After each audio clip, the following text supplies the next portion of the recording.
¿Cuándo va a terminar la época de la iglesia? ¿Cuándo va a ser el final del sistema mundial? O sea, de los gobiernos civiles. ¿Y cuándo va a ser el final de nuestro planeta natural? Vamos a comenzar con el fin de la era presente. La Biblia nos enseña que la raza humana entró en una nueva dimensión el día de Pentecostés, 30 años después de Jesucristo, aproximadamente. El Espíritu Santo en el Antiguo Testamento no había trabajado, operado, actuado como comenzó a trabajar después de que Cristo resucitó, porque el Espíritu Santo bajó gracias a que Cristo ascendió y Cristo pidió al Padre que nos mandara al Espíritu Santo. Así que la venida del Espíritu Santo a nosotros es la respuesta de una oración que Cristo hizo. Entonces, en Pentecostés, el Espíritu Santo cayó sobre las personas creyentes para entrar a vivir dentro de ellas siempre hasta la resurrección de nuestros cuerpos. O sea, el Espíritu Santo no se te va a salir jamás si eres cristiano.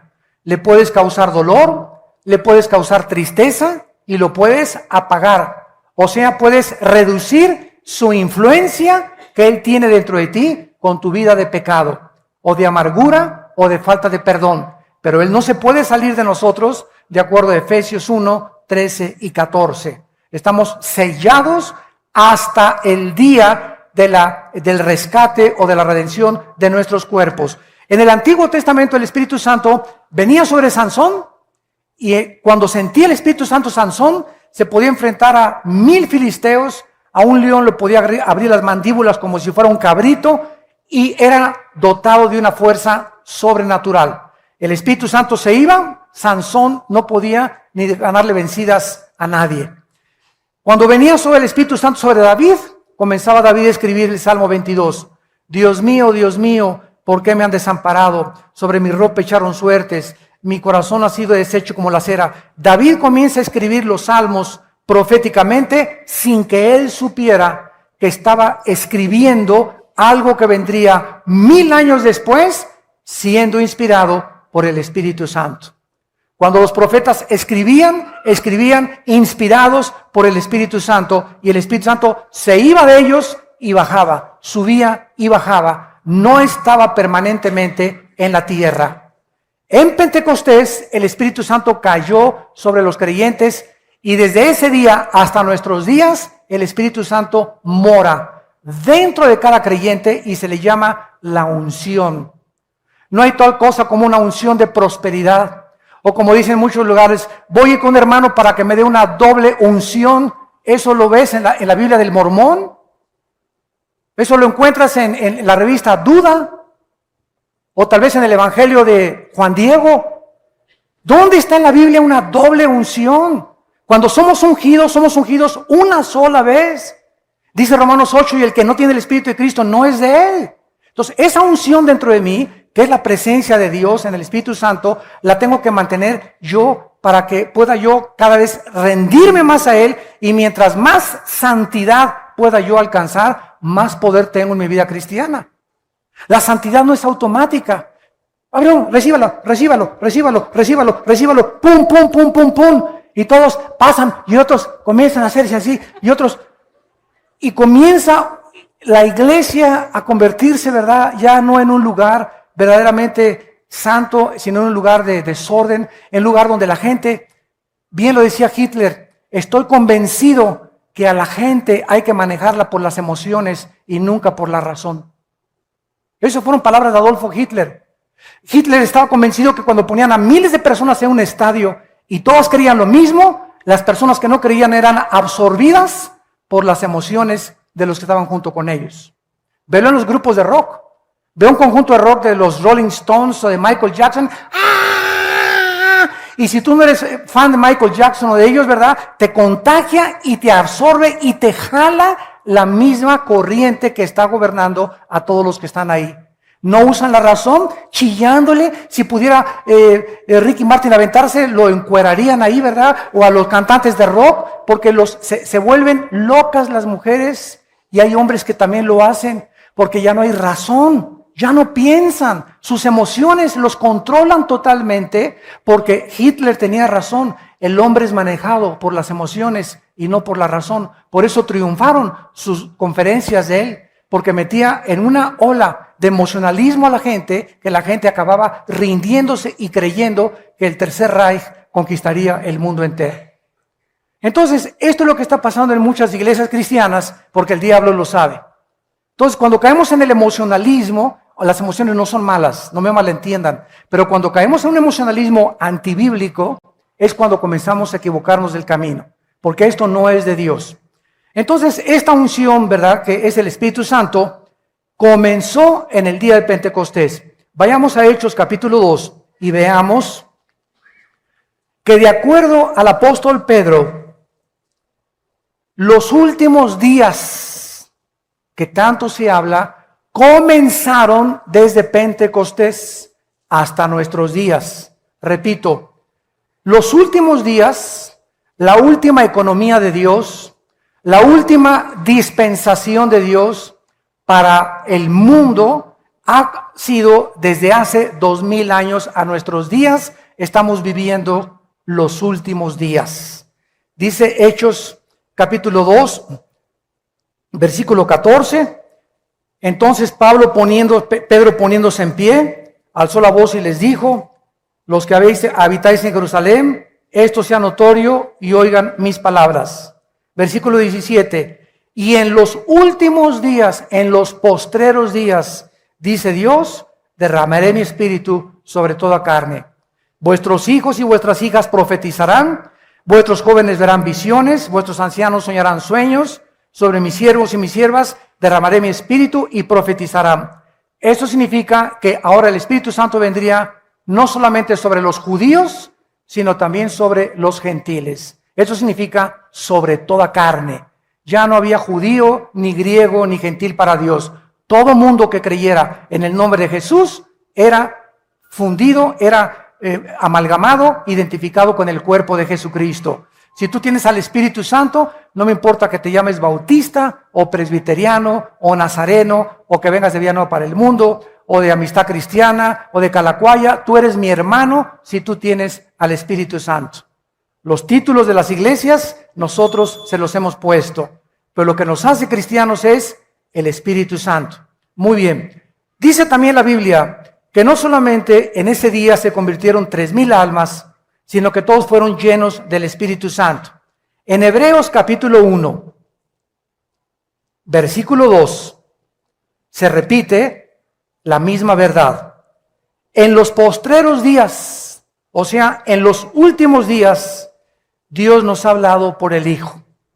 De Pentecostés hasta nuestros días, la última palabra de Dios para nosotros es Jesucristo. Antes de Jesucristo, Dios, dice el versículo 1, habiendo hablado muchas veces, por sueños, por visiones, por apariciones, otros oyeron la voz audible de Dios. Así habló Dios en el Antiguo Testamento. De Pentecostés a nuestros días, Cristo ha traído la última palabra a nosotros. La revelación de Dios, síganme con mucho cuidado, la revelación de Dios ya está completa. Esto se llama la Biblia. La Biblia es la revelación de Dios. Ya no hay más revelaciones, porque la Biblia está completa. Apocalipsis 22, el que le agregue a esta revelación o el que le quite a esta revelación, dice la Biblia, las maldiciones de este libro vendrán sobre su persona. Ahora nosotros no tenemos revelaciones, tenemos iluminación. Ahora necesitamos ser iluminados para poder entender lo que ya está revelado.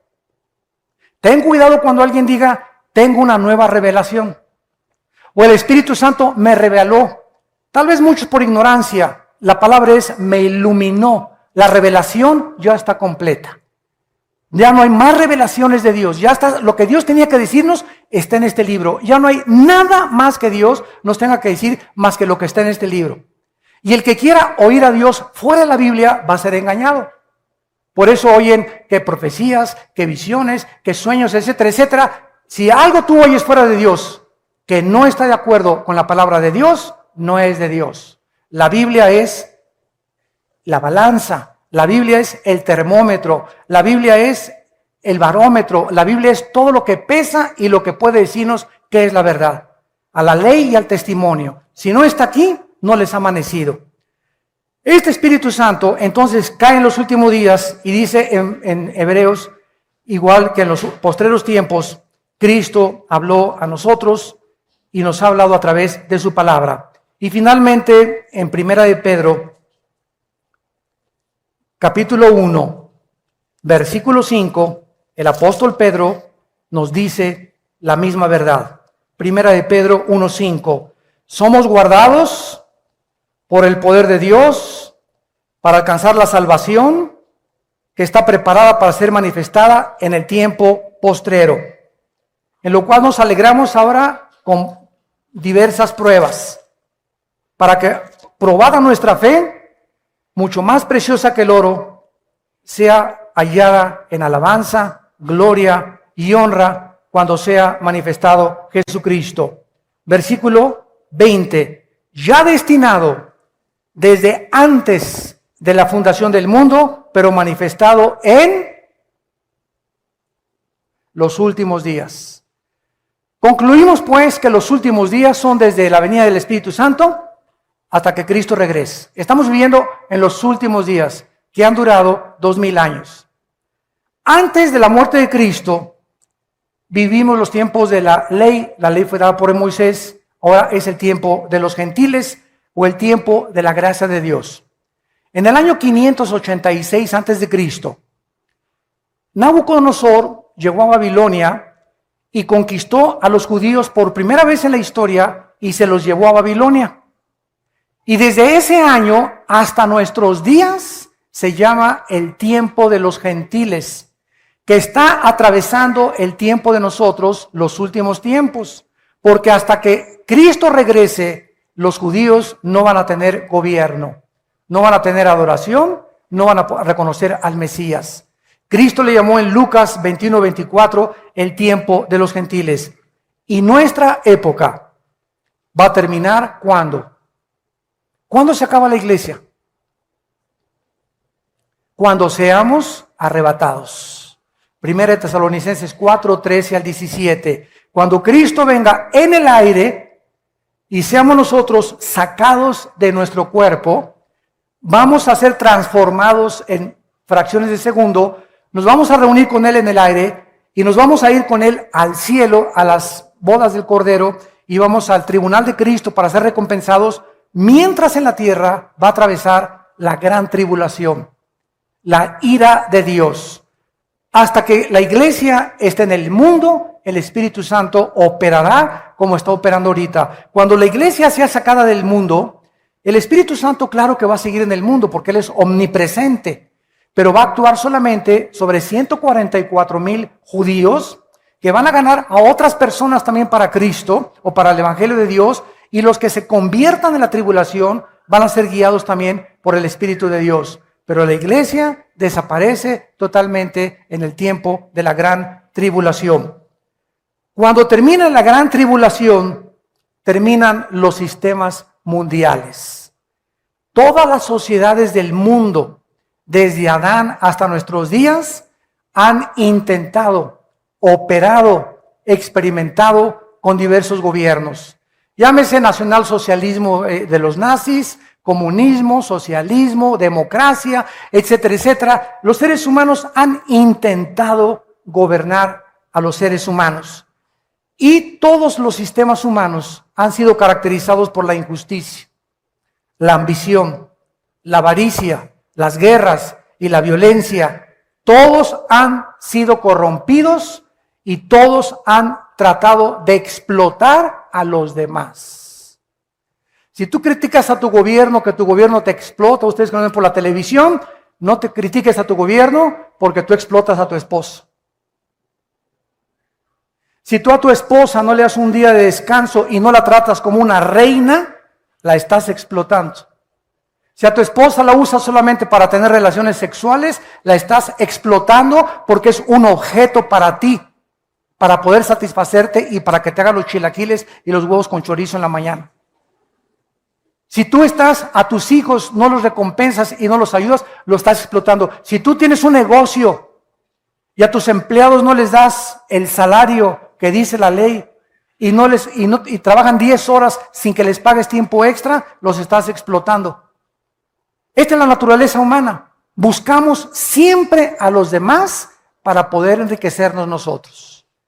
Y cuando eso sucede es cuando se corrompe la sociedad. Cuando comenzamos a echar a perder absolutamente todo. Dice en Santiago capítulo 4, versículo 1 y 2. Santiago capítulo 4, versículo 1 y 2. Esta verdad.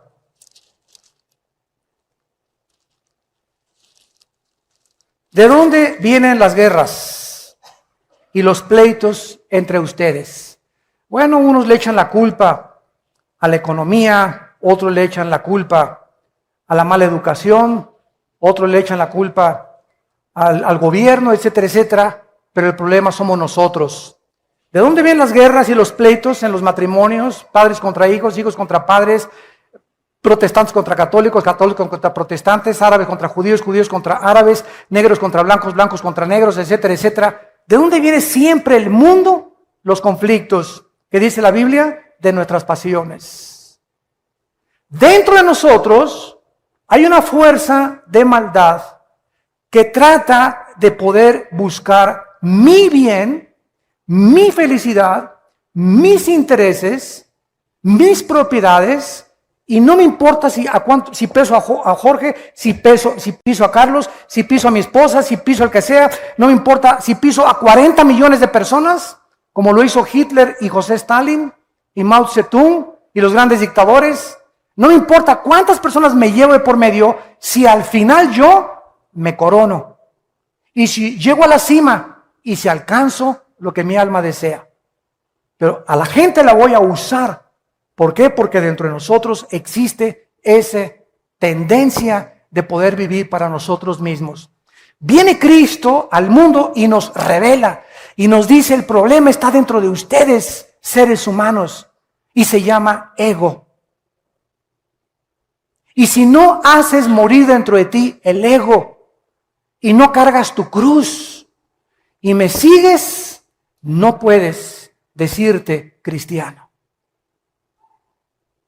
Y cuando viene Cristo a nuestra vida, comenzamos a sufrir los cristianos, porque nos damos cuenta que es lo más difícil que hay en la vida: morir a nuestro ego, sufrir injusticias y amar a los que nos persiguen, bendecir a nuestros enemigos y poder ser misericordiosos y compasivos con la gente y no vengarnos por nosotros mismos, porque va en contra de nuestra naturaleza natural, va en contra de todo lo que ya traemos por dentro.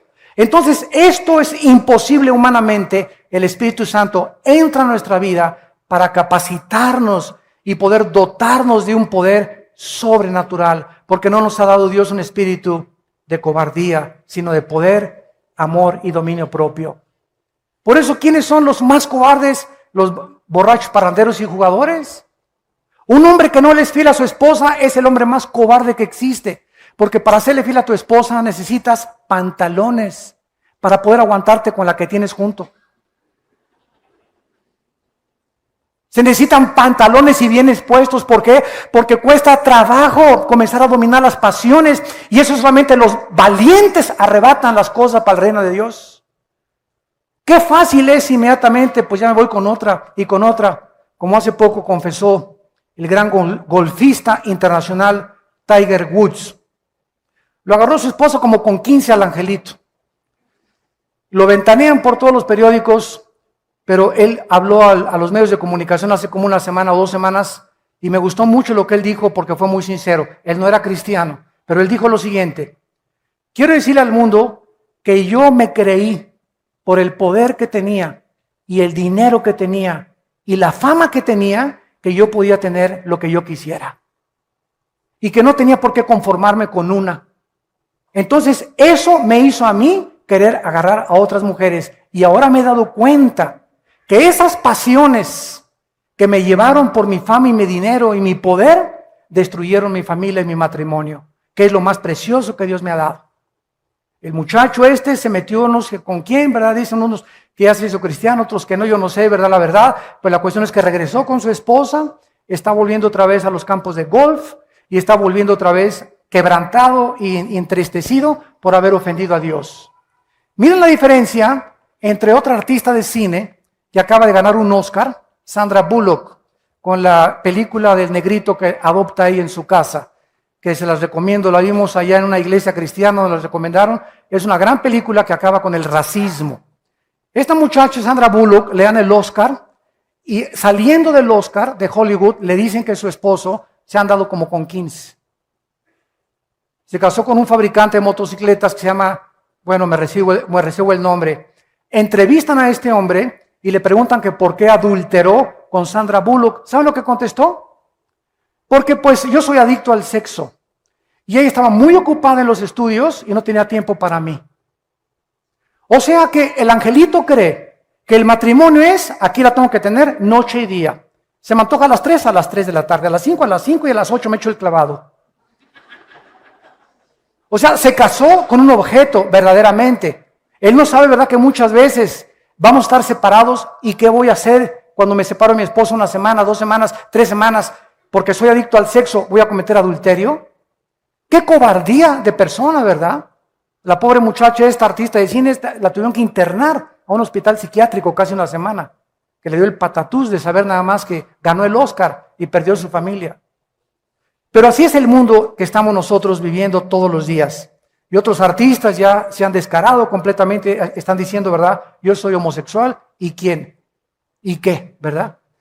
Diciéndole al mundo, ¿verdad? Quiero decirles, ¿verdad?, que esto es natural, esto es normal, y todos como es, representa un ícono de todo lo que es la fama y el poder, todos, ¿verdad?, los que lo siguen, pues si él es, entonces no tengo por qué avergonzarme yo también. Y el problema está que el diablo quiere que lo acabemos aceptando como normal. Que la sociedad, al ver, pues ese artista, y ese desfile, y esta persona, y este comentarista, y este político, y comenzamos a vernos rodeados de gente rara, la gente lo acepte como normal. Y crean que es normal ya también los matrimonios gays, cuando a los ojos de Dios es una abominación y los homosexuales no heredarán el reino de Dios. Dios ama a los homosexuales que me están oyendo y a las lesbianas las ama Dios. Pero Dios te dice que te arrepientas porque es antinatural. Para que tú puedas vivir una vida natural, tienes que vivir de acuerdo a las leyes de Dios. Pero el mundo lo está aceptando como normal. Y de eso se trata, que lo aceptemos como normal, para que creamos que es normal y podamos saber que es un estilo de vida en lugar de llamarle pecado. Al crimen ya no es asesinato, es eliminación por causa del Estado. El robo ya no es robo, es expropiación. Y comenzamos a cambiarle el nombre y barnizar el pecado con más bonito, con otro vestido, para que lo podamos aceptar. Es el engaño hacia donde el mundo se está dirigiendo. Dice aquí en Santiago 4 que las pasiones combaten dentro de nosotros, codician y no tienen, matan y arden de envidia, no pueden alcanzar, combaten y luchan, pero no tienen lo que desean porque no piden, y cuando piden no reciben porque piden mal para gastar en vuestros deleites. Yo regularmente cuando tengo tiempo, casi siempre acabando el servicio me voy al aeropuerto. Discúlpenme muchas veces que no tengo tiempo para ministrar. En el primer servicio sí ministro a mucha gente, pero mucha gente que viene conmigo a saludarme, a ministrarme, llegan y me dicen, hermano, ¿me echa la bendición? ¿Cuántos años tienes, hermana, en Cristo? Pues ya tengo como 15 años. ¿Cómo que écheme la bendición? ¿No quiere que también le eche agua bendita, le digo? O hermano, fíjese que con un rollo, le digo, hermano, ahorita estoy saludando a la gente. Si quiere usted consejería, no se la puedo dar en 1 minuto. Aquí tenemos a los pastores entre semana, tenemos las oficinas aquí en el sur para dar consejería. Haga una cita con los pastores, con las edecanes, y aquí damos las pastoras y los pastores consejería entre semana. Usted necesita sentarse 40 minutos, 1 hora con un pastor o con una pastora para atenderla. En 30 segundos no le puedo resolver el problema. Y por eso te dicen, échame la bendición para que me vaya bien. Eso es paganismo, ¿verdad? Eso es superstición. Es como cuando metes un gol. se persignan, ¿verdad? Bueno, ¿por qué lo hacen? Por ignorancia nada más. Es una crítica constructiva porque no saben que al hacer esto, ¿verdad? Ellos están diciéndole gracias, Señor, bueno, por lo menos gracias a Dios, ¿no? Y al salir de la cancha también la persinada, diciendo que me vaya bien, ¿verdad, Señor? No me importa si engaño a mi esposo, no me importa si soy adúltero, no me importa si estoy robando, pero échame la bendición, Señor. Ese es el mundo que vivimos de ignorancia. Dice en 1 Timoteo 6:10, raíz de todos los males es el amor al dinero. ¿Qué corrupción hay ahorita en la iglesia? El amor al dinero. Los ministerios están mandando esta clase de sobres que les enseñé, pidiendo dinero con una unción de prosperidad. Imagínense nada más. Me mandas un sobre, oro por ti y en un año no tienes pérdidas en tu negocio. O sea, una fe inmediata. Un camino inmediato a la santificación. O sea, milagros a la marucha. Winston Churchill dijo estas palabras: la democracia es la peor forma del gobierno humano, con la excepción de otras formas de gobierno que han sido experimentadas de vez en cuando. A ver si le entendieron. Churchill dijo: la democracia es la peor forma de gobierno humano, con la excepción de otras formas de gobierno que han sido experimentadas o tratadas de vez en cuando. En otras palabras, dentro de los gobiernos, lo mejor es la democracia. Pero ¿tú sabes lo que es la democracia? Que se está tratando de imponer en el mundo entero porque es la única forma de gobierno que evita dictaduras. Es la única razón por la cual se apela a la democracia. Pero ¿sabes qué es la democracia? El gobierno del pueblo. Demos, pueblo, kratos, poder o gobierno. Democracia significa que el pueblo gobierna, no yo el presidente, ustedes gobiernan. Y si a ustedes les gusta la homosexualidad, nosotros la legislamos. Si ustedes van a favor de que se hace un censo, que se legalicen las drogas, los legisladores legislamos porque el pueblo hay que darle lo que el pueblo quiere. ¿Ustedes creen que eso es gobierno? Imagínense las iglesias, que haya democracia en las iglesias. Pues votamos que ese pastor no nos gusta. Sáquenlo, o nos aburre, o que hay iglesias yo conozco que votan para ver qué pastor ponen. Se llaman nicolaitas, iglesias gobernadas por el pueblo y no por un grupo de líderes. Y en la iglesia no hay democracia, hay teocracia. Es el gobierno de Dios.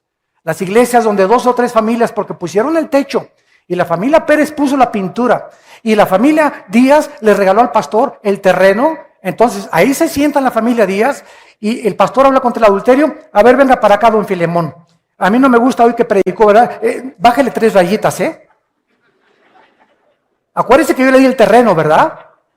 Créanmelo, que está pasando en muchas iglesias, donde familias gobiernan al pastor por los diezmos.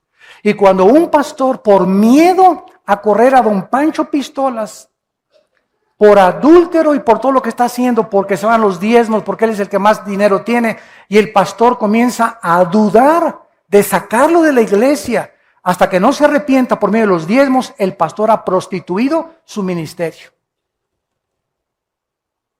Inmediatamente el Espíritu Santo entre ese pastor se oprime, se comienza a apagar, porque ese pastor está considerando la opinión de los demás y los beneficios externos que lo que dice la palabra de Dios. Si nosotros fuéramos guiados por la opinión de la gente, seríamos entonces manipulados por la gente y no por el Espíritu Santo. Yo les digo a mis pastores, cuando tomemos una decisión, ustedes saben que aquí de esta iglesia corrimos a un pastor por adúltero. 1 año y medio con prostitutas. 1 año y medio con prostitutas. Y cuando lo supe, ¿verdad? Les digo a los pastores, las normas de los líderes son muy grandes. Y hay que sacarlo de en medio hasta que se arrepienta. Y creo que hasta este momento no se ha arrepentido porque después nos vino a demandar a nosotros. Para que ahora lo que él gastó con las prostitutas, nosotros lo paguemos. Sus tarjetas de crédito y todas las deudas que él tiene y a la ruina donde llevó a su familia, quiere que nosotros lo paguemos ahora. Pero cuando nosotros no hacemos eso, a nosotros Dios nos juzga. Pero hay mucha gente, falta misericordia, no, hay misericordia. Nosotros le dijimos a este hombre, si tú en un año te rehabilitas, vamos a ayudar a tu esposa y a tus hijos, pero si tú te levantas, te reinstalamos el ministerio, pero demuestra que estás arrepentido. A los 5 días que lo exhortamos, nos fue a demandar. A mí me demandó penalmente, como una venganza personal. O sea, lo creemos sinceramente que ni siquiera tenga a Cristo en su corazón. Miles de pastores que están infiltrados, no solamente con nosotros, en otras iglesias. Y tenemos que ser honestos con ustedes. No permitimos nosotros en nuestro liderazgo la falta de santidad. Un pastor que cae en adulterio hay que sacarlo y hay que rehabilitarlo, que se arrepienta, pero no puede seguir en el ministerio por lo menos 1 o 2 años. Es lo que tarda en sanar el corazón. Son muy elevadas las normas del ministerio y la santidad que Dios nos pone. Y hay otros que apapachan el pecado y lo consienten y por eso no pueden prosperar. Pero que tenemos que tener una conciencia delante de Dios para que Dios pueda bendecirnos y podamos darles cuentas a ustedes de las cosas que hacemos en las decisiones que tenemos que tomar. Cuando tomamos decisiones que son por Dios, no nos importa lo que diga la gente. Mientras sepamos que es Dios y la Biblia la que nos apoyan, no tengamos los líderes temor de las opiniones de la gente, porque siempre habrá gente que hable mal de nosotros, que nos juzgue, que nos malinterprete, que nos critique, pero nosotros sabemos que este libro es nuestra guía y tenemos la conciencia limpia delante de Dios. Y si las normas de la santidad no se elevan en la iglesia, el pueblo se comienza a pervertir. Josué, dile a Can que con toda su familia fuera de la iglesia. Muchos me decían, oye hermano, pues la familia del pastor sufre cuando lo sacan. Es que díganle a ese pastor que cayó en adulterio que esas son las consecuencias del pecado. Cuando pecamos arrastramos a nuestra familia y nadie es responsable más que él. Hundimos nuestro matrimonio, hundimos a nuestros hijos, damos mal testimonio y lastimamos a las ovejas. Es muy alto el dolor y el daño que hacemos los líderes cuando un líder cae. Muy grande el dolor. Cuando hay un padre de familia, lastima a su familia. Cuando cae un pastor, lastima a 500 familias. Por eso Dios nos pide a nosotros 100 veces más que a cualquiera de ustedes. Santiago capítulo 3, versículo 1. No os hagáis muchos de ustedes líderes para que no sufran mayor condenación. ¿Ahora quiere seguir siendo pastor? Y finalmente, el final del mundo actual natural. Muchos cristianos creen que al fin del reino milenial, el cosmos será consumido por el fuego y dejará de existir. Quiero decirles algo. La Biblia enseña que cuando venga Cristo, nos va a sacar, va a venir la tribulación y Cristo va a regresar al final de la tribulación a inaugurar 1000 años.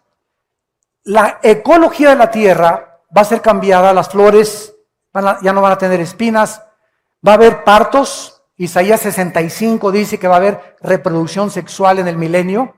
Así que si no te has casado, espérate. Todavía hay tiempo. En el milenio vamos a cosechar, vamos a regresar a la agricultura.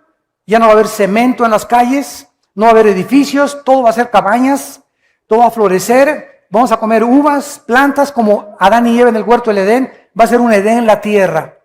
Pero al mismo tiempo va a seguir habitando la muerte en medio de nosotros, porque el pecador de 100 años será maldito.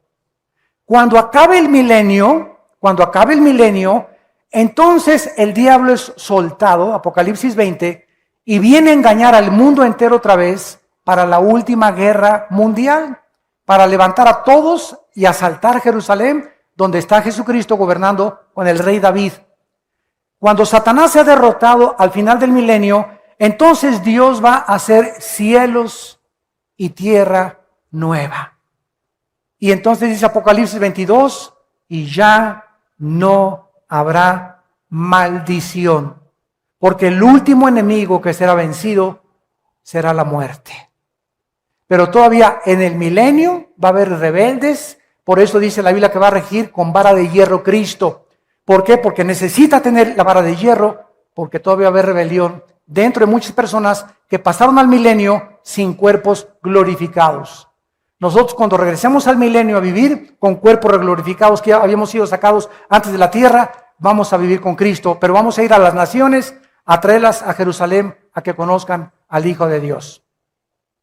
Y finalmente, en 2 de Pedro capítulo 3, que fue nuestro texto original, terminamos con esta observación importante y profunda de la palabra de Dios. Dice el versículo 9 que el Señor no retarda su promesa, o sea, señores ateos, como siempre que me enfrento con ateos me preguntan lo mismo, ¿Dios es todopoderoso? Sí. Entonces, ¿por qué no acaba con el diablo? ¿Y no puede hacerle así, acabar con el diablo y con la maldad? Claro que sí. ¿Y entonces por qué no ha acabado? Y les contesto, porque comenzaría con usted. Dele gracias a Dios, le digo, don Pancho, dele gracias a Dios que Dios no ha hecho eso.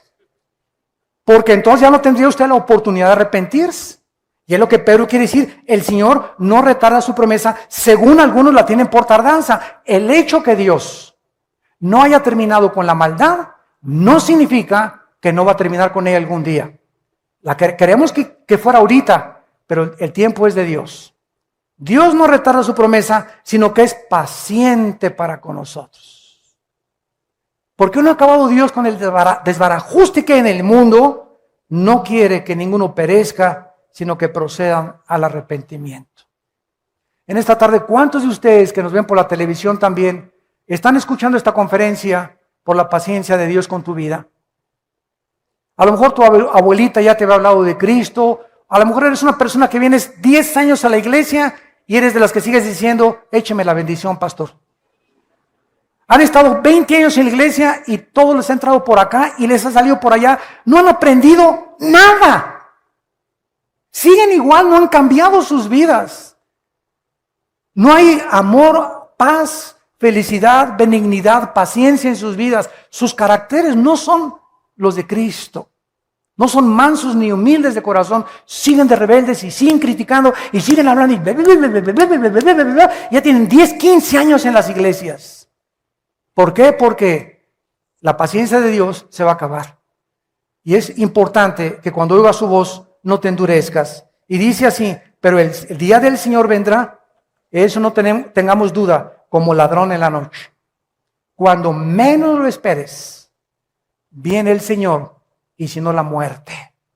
¿Se acuerdan lo que les conté de las Torres Gemelas? Ese día, 11 de septiembre 2001, se levantó George Smith, se puso su traje, 32 años de edad, otros 35 años de edad, su corbata, desayunó los huevitos con tocino. Mi amor, nos vemos a la 1. Niños, paso por ustedes a la escuela. 3,500, 4,000 personas que trabajaban en las Torres Gemelas, nunca supieron que esa mañana era el último día que le daban un beso a su esposa y a sus hijos. ¿Lo sabes tú mañana? ¿Creen ustedes todos que tenemos toda la vida para hacer lo que querramos? ¿Cuántos de ustedes que me escuchan es la última vez hoy que Dios les ha hablado? Porque tal vez muchos no se van a arrepentir ya nunca. No es que no puedan creer, es que se han decidido a no creer. ¿Cuántos en el avión que iba el presidente de Polonia? 90 políticos en un avión del gobierno, supervisado por los mejores mecánicos europeos. Se va a tierra con 90 pasajeros políticos, incluyendo al presidente de Polonia. ¿Cuántas personas que quisieran estar en sus hogares de repente están en el aeropuerto de Londres ahorita? Tienen una semana que no hay aviones, no hay transportación en Europa a ningún lado. ¿Se imaginan lo que está en un aeropuerto una semana sin dinero? Durmiendo en el suelo con la maleta como cojín. Y tú que tienes tu cama king size todos los días y tu queen size. ¿Cuándo nos podemos imaginar que nuestra situación puede cambiar así? De la noche a la mañana, Dios te puede llevar de la prosperidad a la miseria. En cualquier momento Dios te quita la salud. En cualquier momento Dios te quita los hijos que tienes, el matrimonio que tienes. En cualquier momento las circunstancias pueden cambiar con un terremoto, no, con cualquier cosa. En cualquier momento, en segundos, nuestra vida puede ser transformada. En cualquier momento te pueden decir, usted tiene cáncer terminal. Y de repente tu vida desde ese momento cambia para siempre, porque ahora sabes que tienes tu vida contada. Por eso cuando oigas su voz no te endurezcas. Abre tu corazón al Espíritu Santo. No estamos en Reino Aventura ni en Disneylandia, es un mundo ocupado por el pecado y por la maldad que necesitamos ser fieles hasta la muerte. Necesitamos luchar y contender por la verdad, por la santidad, por la justicia, por la verdad. Pronto viene la persecución en el mundo contra nosotros. Démosle gracias ahorita que les anuncié en la mañana que ya vamos a estar en el Auditorio Nacional dando conferencias. Y el gobierno nos ha abierto las puertas para aquí estar en el Auditorio Nacional, en el Estadio Azteca. Ya se nos abrieron las puertas. El gobierno está dando cuenta que nosotros, después de 32 años de ministerio, pueden confiar en nosotros.